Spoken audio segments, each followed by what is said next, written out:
Welcome to Sri சமையல். இன்னைக்கு கோவில் புளியோதரை தான் பண்ண போறேன். வாங்க எப்படி பண்றதுன்னு பார்க்கலாம். இப்போ கொஞ்சமா தண்ணியில இந்த சைஸ் புளியை நம்ம இப்போ ஊற வச்சு எடுத்துக்கலாம். புளி இப்போ நல்லா ஊறி இருக்கு. இப்போ ஸ்டவ் ஆன் பண்ணி புளியை நல்லா கொதிக்க வச்சு எடுத்துக்கோங்க. இப்போ புளி நல்லா கரைஞ்சிருக்கு.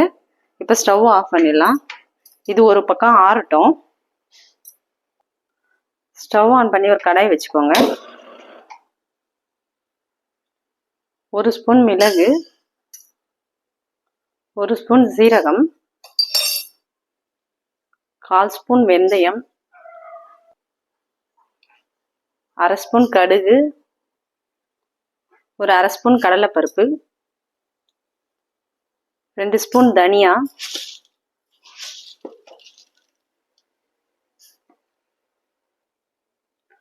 கொஞ்சமா கருவேப்பிலை. இப்போ இதை நல்லா வறுத்துக்கலாம்.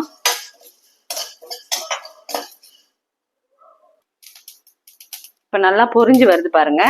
நம்ம இப்போ பிளேட்ல மாத்திக்கலாம்.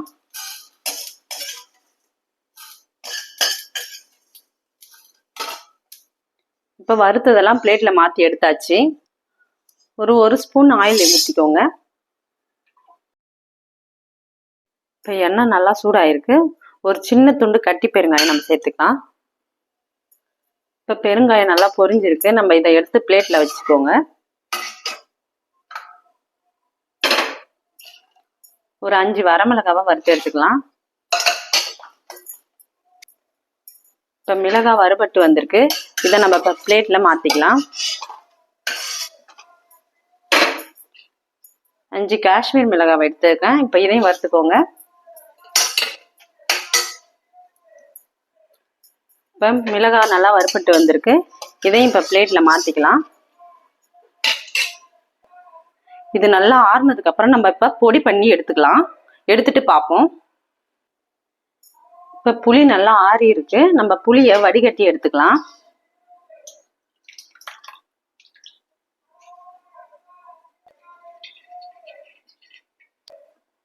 இப்போ புளியை வடிகட்டி எடுத்தாச்சு.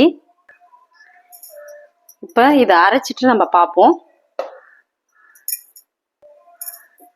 இப்போ இதை பவுடர் பண்ணியாச்சு. இப்போ ஸ்டவ் ஆன் பண்ணி கடாய் வச்சுக்கோங்க.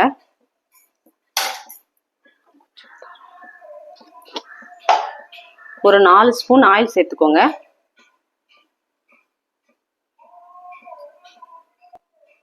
இப்போ எண்ணெய் நல்லா சூடா இருக்கு. 1 ஸ்பூன் கடுகு, 1 ஸ்பூன் உளுத்தம்பருப்பு, 1 ஸ்பூன் கடலைப்பருப்பு, ஒரு 2 ஸ்பூன் வேர்க்கடலை சேர்த்துக்கோங்க. இப்போ இது நல்லா பொரிஞ்சு வரட்டும்.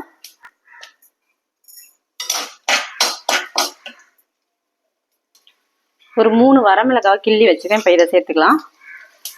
கொஞ்சமா கருவேப்பிலை.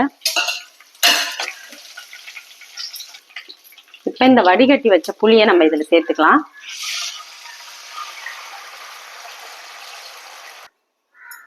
இப்போ 1/4 ஸ்பூன் மஞ்சள் தூள். இப்போ நான் சாதத்தில் உப்பு போட்டு வடிச்சிருக்கேன். அதனால இப்போ நம்ம தேவையான அளவு மட்டும் உப்பு சேர்த்துக்கலாம். இது ஒரு 5 நிமிஷம் நல்லா கொதிக்கட்டும். இப்போ நல்லா கொதிச்சு வருது. நான் இப்போ அரைச்ச பொடியை ஒரு 2 ஸ்பூன் அளவு மட்டும் சேர்க்கிறேன்.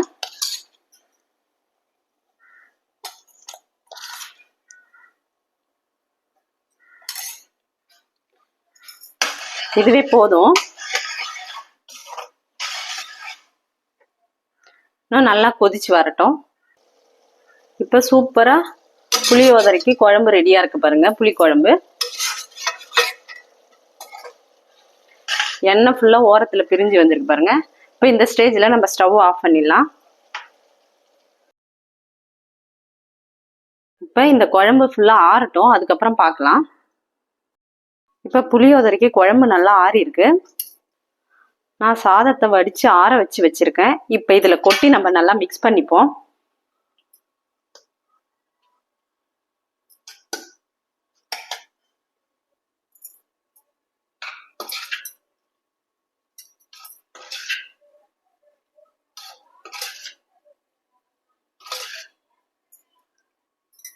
இப்போ சூப்பராக புளியோதரை மிக்ஸ் பண்ணியாச்சு. சூப்பரான புளியோதரை ரெடியாக இருக்கு பாருங்க. இப்போ சூப்பரான புளியோதரையும் உருளைக்கிழங்கு வறுவல் அப்பளம் ரெடியாக இருக்கு பாருங்க. இது மாதிரி நீங்கள் உங்கள் வீட்டில் செஞ்சு பார்த்துட்டு எப்படி இருக்குன்னு கமெண்ட் பண்ணுங்க. இந்த வீடியோ பிடிச்சிருந்தா லைக் பண்ணுங்க, ஷேர் பண்ணுங்க, சப்ஸ்கிரைப் பண்ணுங்க.